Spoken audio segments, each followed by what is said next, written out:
1500ನೇ ಇಸ್ವಿಯಲ್ಲಿ ರೌದ್ರಿ ಎಂಬ ಸಂವತ್ಸರದಲ್ಲಿ ವ್ಯಾಸರಾಜರು 732 ಮುಖ್ಯ ಪ್ರಾಣದೇವರ ವಿಗ್ರಹಗಳನ್ನು ಸ್ಥಾಪನೆ ಮಾಡಿದ್ದಾರೆ. ವಿಜೇಂದ್ರರು ಮಾಡಿರುವ ವ್ಯಾಸರಾಜರ ಸ್ತೋತ್ರ ಬಹಳ ಅದ್ಭುತವಾಗಿದೆ. ಎಷ್ಟು ಅದ್ಭುತ ಅಂದ್ರೆ ಒಂದೇ ಒಂದು ವರ್ಷದೊಳಗೆ 732 ಪ್ರಾಣದೇವರನ್ನು ಪ್ರತಿಷ್ಠೆ ಮಾಡಿದ್ದಾರೆ. ಸ್ವಲ್ಪ ನಾವು ಆಲೋಚನೆ ಮಾಡೋಣ. ಒಂದು ವರ್ಷದೊಳಗೆ ದಿವಸ ಎಷ್ಟು ರೀ? 360. 360 2 ಮಾಡಿದ್ರೆ ಎಷ್ಟಾಯ್ತ್ರಿ? 352 732 ಪ್ರಾಣದೇವರ ಪ್ರತಿಷ್ಠೆ ಮಾಡಿದ್ದಾರೆ ಅಂತ ವಿಚಾರ ಮಾಡಿದ್ರೆ, ಬೆಳಿಗ್ಗೊಂದು ಸಂಜೆಗೊಂದು ಮಾಡ್ಯಾರ.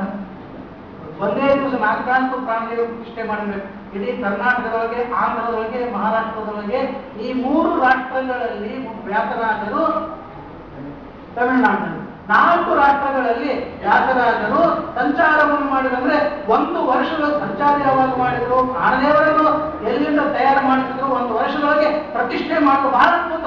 ಅದಕ್ಕೊಂದು ಕಥೆ ಹೇಳಿ ನಾನು ಮುಗಿಸ್ತೇನೆ.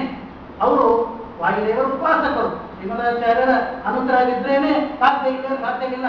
ಅವರು ಹಂಪಿಗೆ ಬಂದಿದ್ದರು. ಪ್ರಾಣದೇವರ ವಿಶೇಷವಾಗಿ ಉಪಾಸನೆ. ಅವರು ಪ್ರಾಣದೇವರು ಬರೆದ್ರೆ ಹಾರಿ ಹೋಗ್ಬಿಡವರು. ಪ್ರಾಣದೇವರು ಒಂದಾಯ್ತು, 2 ಆಯ್ತು, 3 ಆಯ್ತು, 12 ಜನ ಪ್ರಾಣದೇವರು ಹಾರಿ ಹೋಗ್ಬಿಟ್ಟು. ಕೋಟಿಯ ಸ್ವಭಾವ ಹೇಳಿ ಹನುಮಪ್ಪ ಹಾರಿ ಹೋಗ್ಬಿಟ್ಟ.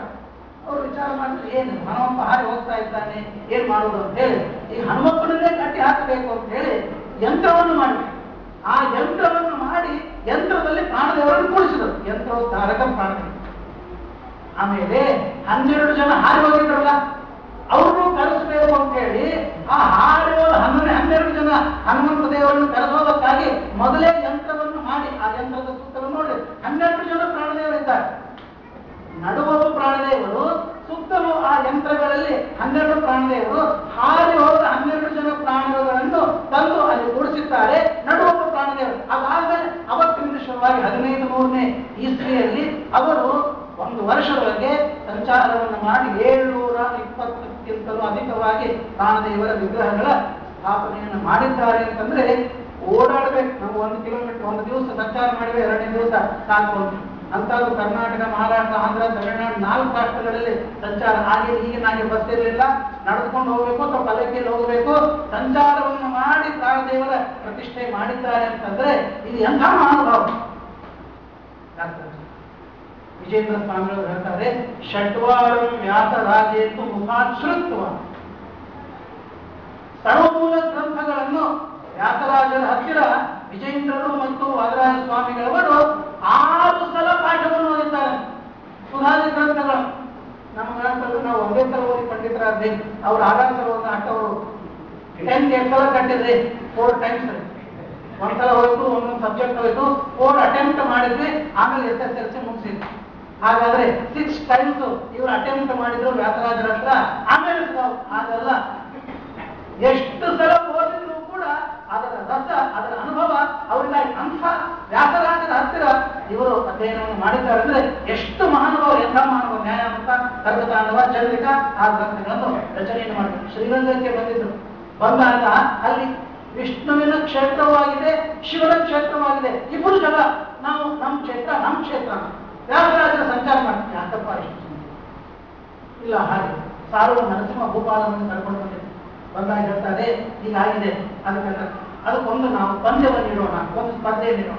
ಏನಂದ್ರೆ ಇಲ್ಲಿ ಇರ್ತಕ್ಕಂತಹ ದೇವಸ್ಥಾನದಿಂದ ಶ್ವಾಸವನ್ನು ನಿರೋಧವನ್ನು ಮಾಡಿ, ಅಂದ್ರೆ ಕುಂಭಕ ತಗೊಂಡು ಕುಂಭಕ ಹೊರಗೆ ಬಿಡಬಾರದು, ಒಳಗೆ ತಗೊಳ್ಬಾರದು.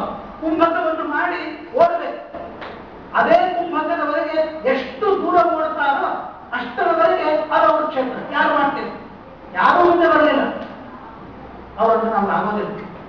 ಇನ್ಯಾರು ಮತ್ತೆ ಪಂದ್ಯ ಇಟ್ಟವ್ರು ನೀವೇ ಹೊಡಿ, ನೀವೇ ಮಾಡಿ ಅವ್ರ ಮೇಲೆ ಬಂದು ಪಂದ್ಯ ಇಡೋದು ಸುಲಭ ರೀ. ಪಂದ್ಯದೊಳಗೆ ಗೆಲ್ಲೋದು ಬಹಳ ಕಷ್ಟ. ವ್ಯಾಸರಾಜರಿಗೆ ಅದು ಬಂತು. ಆಯ್ತು ಅಂತ ಶ್ವಾಸವನ್ನು ಕುಂಭಕದಲ್ಲಿ ಇಟ್ಟುಕೊಂಡು ಅವರು ಹೋದರೆ ದೂರ ಹೋದ್ರು. ಅಲ್ಲಿಯವರೆಗೆ ಪರೀಕ್ಷೆ ಮಾಡಬೇಕಲ್ಲ, ಗಾಳಿ ಇಡ್ತಾರೋ ಇಲ್ಲೋ ಅಂತ ಹೇಳಿ ಅವ್ರು ಹಾಗೆ ಇಟ್ಕೊಂಡು ದೂರದಲ್ಲಿ ಹೋಗಿ ನಿಂತ. ಅಲ್ಲಿ ಯಾವಾಗ ನಿಂತರೋ ಸಾಕು ಅಂತ ಅನಿಸ್ತು. ಅವ್ರಿಗೆ ಇನ್ನೂ ಶಕ್ತಿ ಇರಬಹುದು. ಆದ್ರೆ ಆ ಒಂದು ಪಂಥದವರಿಗೂ ಕೂಡ ಸ್ವಲ್ಪ ಅವರಿಗೂ ಉಪಾಸನ ಮಾಡಲಿಕ್ಕೆ ಒಂದು ಸ್ಥಾನ ಬೇಕಾದ್ರೆ ಒಂದು ವಿಷ್ಣು ಕಂಚಿ ಶಿವ ಕಂಚಿ, ಎಲ್ಲಿ ವಿಷ್ಣು ಕಂಚಿ ಎಲ್ಲಿ ಶಿವ ಕಂಚಿ ದೂರ ಇದೆ.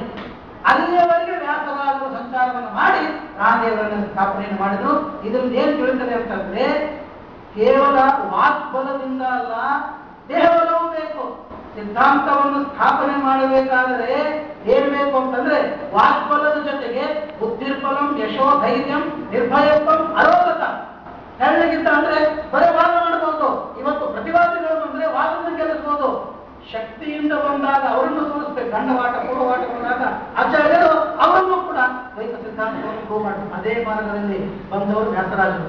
ರಾಜರಾಗಿ ಕುಳಿತು ಕುಹು ಯೋಗ ನಿವಾರಣೆಯನ್ನು ಮಾಡಿದಂದ್ರೆ ಸರ್ವ ಸಾಮರ್ಥ್ಯವಿರಬೇಕು, ಒಂದು ರೀತಿಯಿಂದ ಅಲ್ಲ ಅನ್ನೋದನ್ನು ವ್ಯಾಸರಾಜರು ತೋರಿಸಿದ್ರಾದ್ದರಿಂದಾಗಿ ಅವರು ರಾಜರು ಆಗಿದ್ದಾರೆ ಮತ್ತು ಮಹಾನುಭಾವರಾಗಿದ್ದಾರೆ, ವ್ಯಾಸರು ಆಗಿದ್ದಾರೆ. ಇಂಥ ಒಂದು ಮಹಿಮೆಯನ್ನು ಕಾಶಿಯಲ್ಲಿ ಹೋದಾಗ ಪಕ್ಷಧರ ಮಿಶ್ರ ಅಂತ ಪಂಡಿತ, ದೊಡ್ಡ ಪಂಡಿತ, ಗಂಗೇಶೋಪಾಧ್ಯಾಯನು ಚಿಂತಾಮಣಿ, ಏನು ಚಿಂತಾಮಣಿ ಗ್ರಂಥ, ನವೀನ ನ್ಯಾಯ ಅದಾಗಲೇ ಹೊಸದಾಗಿ ಬಂದಿತ್ತು. ವ್ಯಾಸರಾಜರಿಗೆ ಆ ಪುಸ್ತಕ ಸಿಕ್ಕಿಲ್ಲ.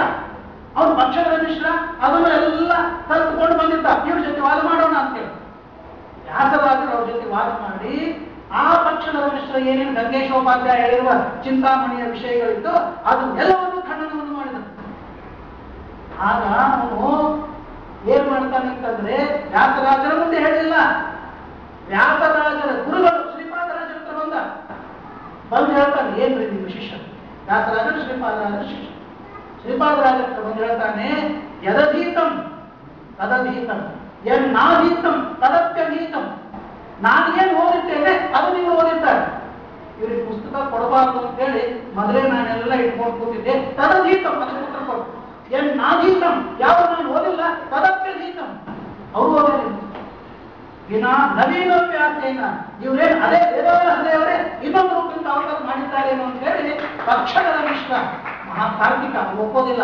ಅವರು ಒಂದು ಶ್ರೀಪಾದರಾಜ ಇಂಥ ಒಂದು ಘನತೆ ವ್ಯಾಸರಾಜರ ಕಾಲದಲ್ಲಿ ಇತ್ತು ಎಂಬುದಾಗಿ ಹೇಳ್ತಾರೆ. ಇನ್ನು ಅನೇಕ ಜನ ಉತ್ತರ ದೇಶಕ್ಕೆ ಹೋಗಿ ವಲ್ಲಭ ಸಂಪ್ರದಾಯ ಅಂತ ಇವತ್ತು ಚೈತನ್ಯ ಸಂಪ್ರದಾಯ ಇದೆ, ಅಲ್ಲಿ ಹೋಗಿ ವೈಷ್ಣವ ಸಿದ್ಧಾಂತವನ್ನು ಸ್ಥಾಪನೆಯನ್ನು ಮಾಡಿರುವ ಮಹಾನುಭಾವರು ವ್ಯಾಸರಾಜರು. ಅದರಿಂದಾಗಿ ವ್ಯಾಸರಾಜರ ಯುಗವೇ ಸುವರ್ಣ. ಇನ್ನು ದಾಸ ಸಾಹಿತ್ಯಕ್ಕೆ ಬಂದ್ರೆ ಆವಾಗಲೇ ಪುರಂದರದಾಸರು, ವಾದರಾಜರು, ಸ್ವತಃ ವ್ಯಾಸರಾಜರು ಕೃಷ್ಣ ಎಂಬ ಅಂಕಿತದಿಂದ ಅಂದ್ರೆ ಸಂಪೂರ್ಣವಾಗಿ ಅವತ್ತಿನ ದಿವಸ ವ್ಯಾಸ ದಾಸ ವಾನ್ಮಯಕ್ಕೆ ಒಳ್ಳೆ ಒಂದು ಪರಿಪಕ್ವವಾಗಿರುವ ಕಾಲ ಕೊಟ್ಟಿರತಕ್ಕಂಥದ್ದು ವ್ಯಾಸರಾಜರು. ಈ ಕಡೆಗೆ ಭೋಗವೂ ಹಾಗೆ ಇತ್ತು, ವೈರಾಗ್ಯವೂ ಹಾಗೆ ಇತ್ತು, ತ್ಯಾಗವೂ ಹಾಗೆ ಇತ್ತು, ವಾದವೂ ಹಾಗೆ ಇತ್ತು. ಆಧ್ಯಾತ್ಮಿಕವಾಗಿ ದಾಸರ ಹಾಡುಗಳಿಂದ ಜನರನ್ನು ಆನಂದ ಸಾಗರದಲ್ಲಿ ಮುಳುಗಿಸಿ ಹಾಗೆ ಇತ್ತು. ತಾನೂ ಹಾಗೆ ಮಾಡಿದ್ರು. 12 ವರ್ಷ ಶ್ರೀನಿವಾಸ ದೇವರನ್ನು ಅರ್ಚನೆಯನ್ನೂ ಮಾಡಿದರು. ವ್ಯಾಸಯೋಗಿ ಚರಿತ್ರೆಯನ್ನು ಬರೆದಿದ್ದಾನೆ. ಒಂದು ಬಿಲ್ಹಣ ಕವಿ ಎನ್ನುವುದು ನಮ್ಮವರಲ್ಲ, ಪರಮತೀಯ ವ್ಯಾಸರಾಜರ ಶಿಷ್ಯನಾದ ಅವರ ಪಾಂಡಿತ್ಯ ನೋಡಿ ಅವರು ಬರ್ತಿದ್ದಾರೆ. ಸಂಸ್ಕೃತದೊಳಗೆ ವ್ಯಾಸಯೋಗಿ ಚರಿತ್ರೆ ಇವತ್ತು ಅಥೆಂಟಿಕ್ ಆಗಿದೆ. ಅವರು ವ್ಯಾಸರಾಜರ ಕಾಲದಲ್ಲೇನೆ ಎಲ್ಲ ಸಂವತ್ಸರಗಳನ್ನು ಈಸ್ವಿಗಳನ್ನು ಕೂಡ ದಾಖಲು ಮಾಡಿ ಬರ್ತಿದ್ದಾರೆ.